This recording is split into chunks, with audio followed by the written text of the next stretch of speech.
Jim Abrams would always say that what differentiated a lot of our comedy was the discipline. It was discipline. It looks crazy, but there is a discipline to it. And the discipline is because of the rules.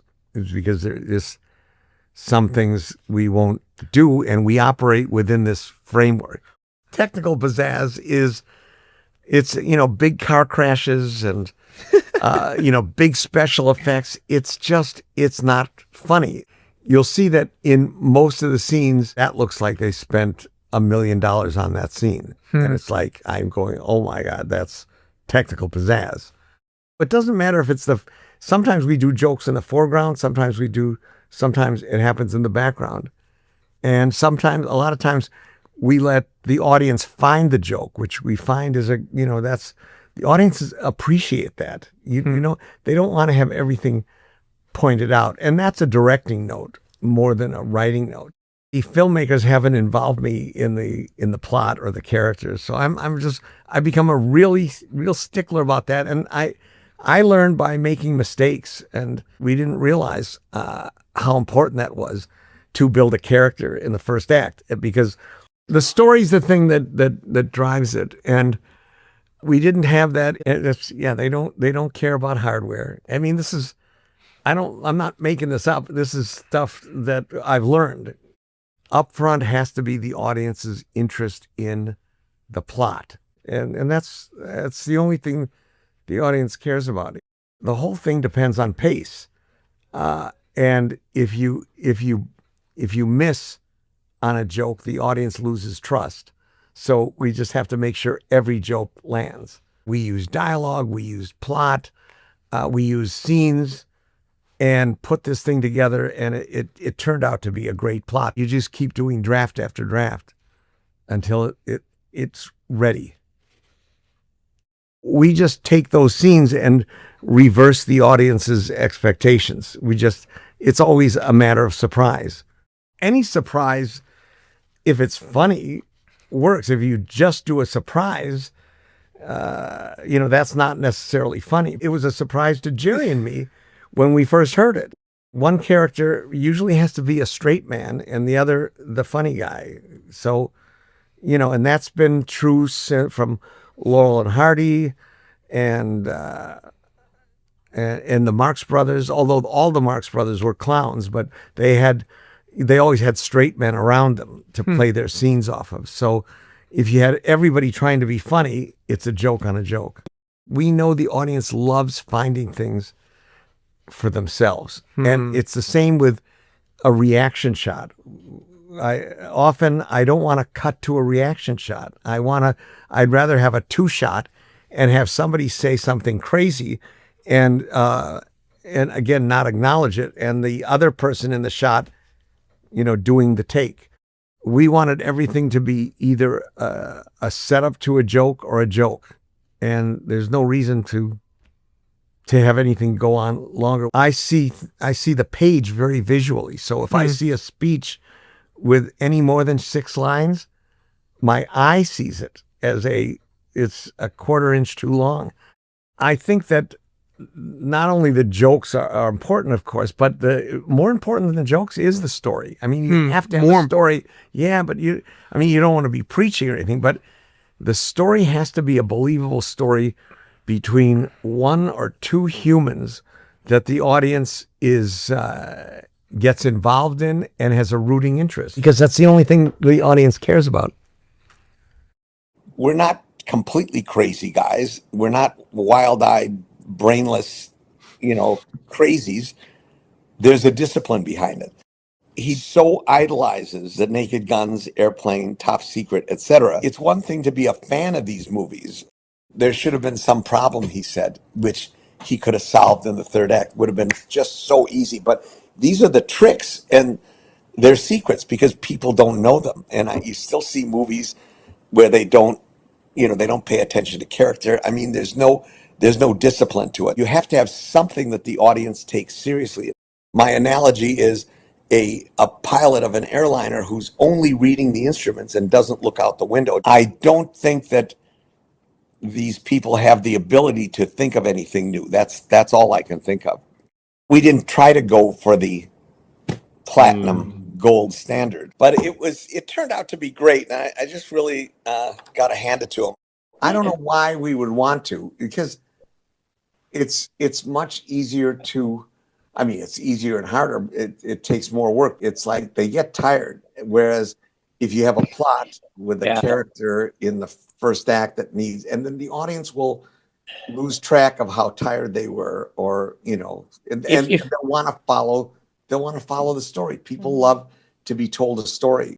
These are guys who just idolize Airplane, Naked Gun, Hot Shots, Top Secret, Airplane 2. All, you know, I kind of figured that it must look easy to do this stuff, but it's not. And it's unless you've kind of grown up doing it like we did. There's a lot more to it than just, you know, what people see. It's not enough to be a fan. I'm a sucker for anyone who will tell me how great I am. So, you know, what could I say? They weren't afraid to fail. And so it was wonderful. They were willing to try stuff. They were willing to take a flyer with us. And they took a big chance.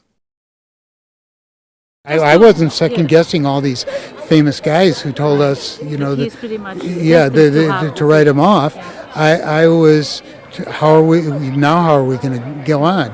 It's a chapter in every book. I mean, it's not like some mysterious little hidden thing. We really had a very strong feel for parody and those kinds of jokes and stuff. It just worked pretty well, and we understood that kind of humor, so we could do that. I mean, I don't know why. I don't know what it's about.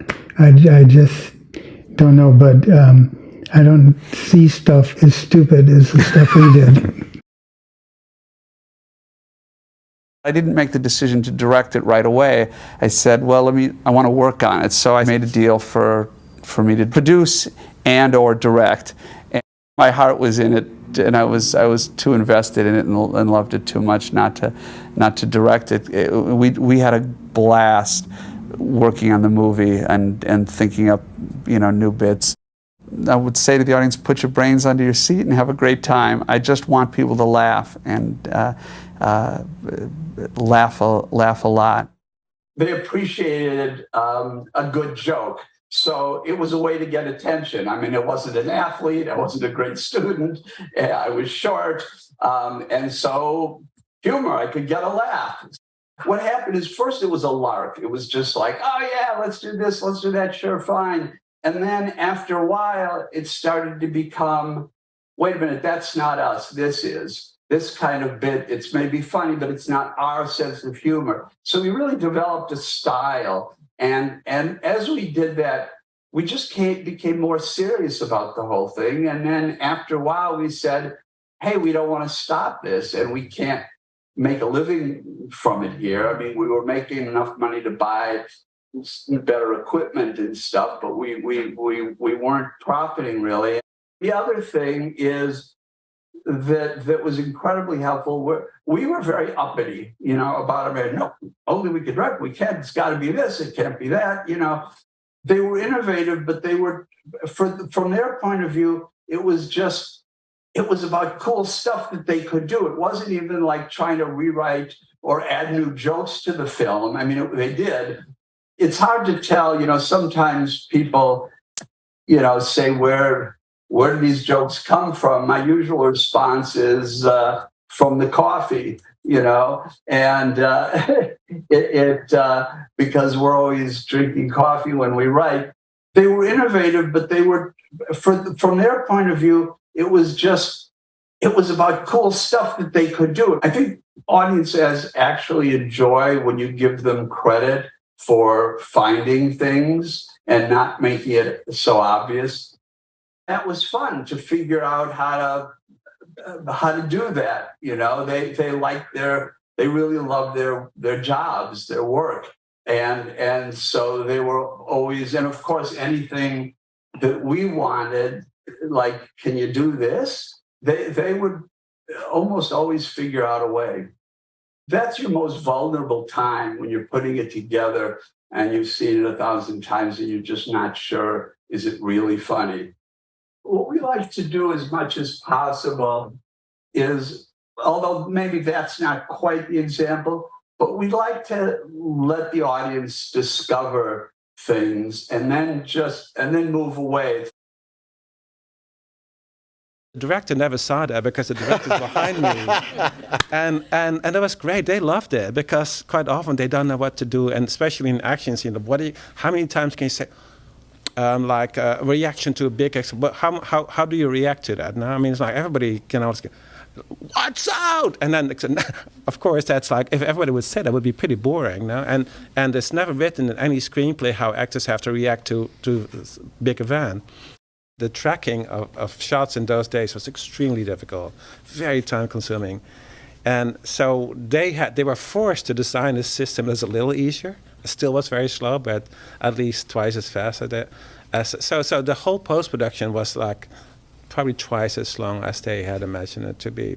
If they have ideas that are really, that relate to that character, that really make that character more real, absolutely listen to it. And don't be afraid of it at all. It's good. It's such an incredible, we all were on the same line. We all knew exactly what the stakes were. We all knew exactly what to do and what the story was. And everybody could talk to everybody. So it wasn't like the director has the only say, the final word. No, anybody had an idea, he could say it, and if it was any good, we would do it. No, and that was such an amazing thing. When I start doing a movie, you have to see the movie in your head before you start doing it. You cannot, figure out, oh, we'll do this, and then figure out how. It doesn't work. You have to see the whole movie in your head before. And if once you have that, then the rest is relatively easy. Everything is very separated here. Like, you have so many professions, and if you go from a crew from 12 to a crew of 200, that's a big difference. And here it's director is more of a manager, of a managerial position in which you have to know everything about everybody and everything about all the technical parts of filmmaking. Not only the directing part, but you have to know about sound, you have to know about costume, you have to know about cleaning, how long it takes to clean somebody's costume. It's ordinary, simple things, set design, lights, and it's an endless list, visual effects, special effects, what type of gasoline to use for bombs, what kind of, it is amazing things. That was the closest to whatever I had done in Holland, relatively small crew. Everybody worked for very little money, and they only did it once. And that was I told them that after this next movie, everybody's going to get paid their real fee. And that was so great because everybody had also this feeling like, this is one group of people making one movie together. It wasn't like one person at the top and then, and everybody just has to work their asses off. It was really a pretty great experience. Normally, it's not a good thing to be forced into one area because you want to spread, you want to do different things, and everybody should make an effort to try to diversify a little bit and not just focus on one particular type of movie, not just action or thriller or comedy. It's much better for yourself personally as to just try different genres. There's a tension in the picture, in the image. If there's no tension in the picture, then to me, I'd do something wrong because I feel if there's no tension, there's nobody would be very interested in looking at it. And I always try to manipulate to a degree the image or the image quality to make people look at the screen. The final result has to be a movie that works. And you're absolutely out of your mind if you don't listen to other people who have some creative input that is actually effective. That would make it a better movie. From vis effects to makeup to sound and obviously the actors, actresses, and picture and writing and directing, there's so many good ones. And I think you're going to have a lot more fun than you've had in a long time. Why did they do, like, who figured out or who guessed, like, CGI, that's what'll sell tickets? Where does the line end? Where does it start? Where does it blur? I don't know. If you all could take 10 steps backwards, the shot would look about 100 times better. The medium is a very limited medium. In film, you can do anything. You can go big, you can go wide, you can have motion shots. You have to make it visually interesting. All of this would be fine. I'm sticking by that. In the end, though, they win. They all win Because guess what? This wouldn't get the same reaction out of me and many of other people because of how fucking weird it is. The ambition is there to want to make something, to do something that's never before been done. I can appreciate the scope of such an undertaking because we're pretty good with CGI by this point. We know how to do like water and terrain and things like that. And we're getting better at animals. Danger Mouse was interesting because it was so long ago since it originally came out that the challenge was, how do you reinvent it for a new generation, make it feel contemporary, but still kind of keep the DNA of the original? Because a lot of the parents who will be looking at it now with their kids would have been the same age as ourselves back in the 80s. So everyone has always had a really fond memory of Danger Mouse. I do particularly, anyway. A lot of the writers that were involved were actually inspired by Danger Mouse and the way it was written, because at the time, I think the reason why we liked it back in the 80s, it was really kind of anarchic and kind of crazy, and you felt like you're looking at something that you shouldn't really watch, because it was just so weird and crazy. So we felt like we were going the right direction, and we were, even with the character design, we wanted to kind of like, we didn't want to redesign the whole world. We just wanted to kind of like give it a fresh coat of paint and make it a slightly more slicker and just feel more content, more feel like what the other kind of shows that are on TV at the time as well, just as in the quality of the animation and stuff. I had no real experience in CG at all, so it was like a crash course in CG production, but also feature production and Hollywood and the Hollywood system as well. So there was a lot to take in and kind of like I mean, you can't not but love Penfold, and particularly because it's just a joy to work for and to write for as well. I think Penfold probably steals it from me. I think on the movie we just started core production, full animation. I think we were about a month or two into it when the lockdown happened. So all of the movie has been animated and rendered from off-site. So I wouldn't have ever thought that was achievable, but it's thanks to the amazing people in IT and the technicians who can actually make this possible. It's they're the saints as well. He never could understand how he could pack so much comedy in in a frame, which was a nice compliment from him. I can have an idea and just start on it and then see where it goes, and then a lot of times there's 4 or 5 things I'm thinking about, and then I say, wait a minute, this is one movie. It was a problem that was at the time very endemic. Unfortunately, a lot of people with very bad thoughts was led to something that involved a lot of children. My whole reason of really going forward with that is, who thought this was a good idea? I mean, really, who came up with this idea? Who started this project here? So what I basically did is I became the voice of reason. And let's look at the people who are actually making, designing, and overseeing the production of this material. You're there in front of all these old art gods. You're like, heaven. And they come across, hey, what do you think of this? Oh my God, it's beautiful. And I would go in and say, holy shit, that sucks. If it wasn't for all the inconsistencies, it would probably be the best movie of all time.